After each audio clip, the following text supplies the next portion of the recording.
नमस्ते, प्रणाम, राधे राधे। आई जाए वो प्यारा सा गीत गावतानी पर छावन के अगर अच्छा लगी तो प्लीज़ लाइक सब्सक्राइब शेयर कर जा और कमेंट में बताई जा कि हमारे गीत रुआ सबके कैसा लगल बा। तो आई जा शुरू करतानी।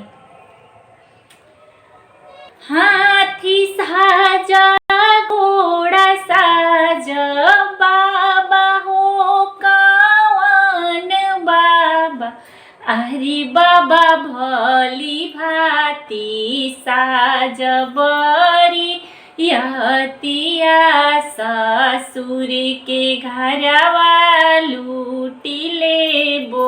अरे बाबा भली भाती साज बरी यतिया ससुर के घरवा लूटी लेबो।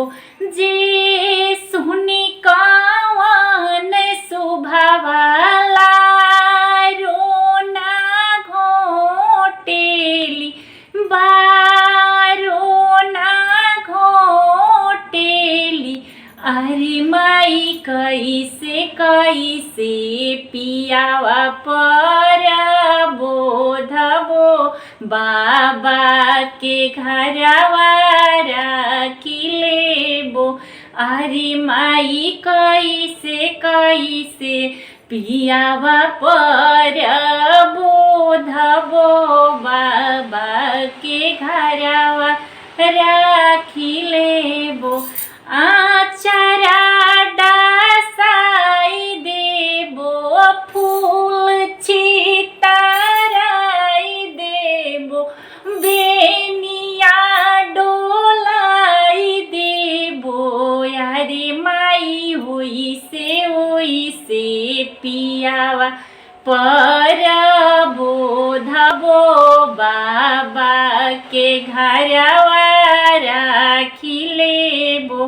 अरे माई ओई से पियावा पर बोधबो बाबा के घरवा राखी लेबो। चाचा के घरवा राखी लेबो।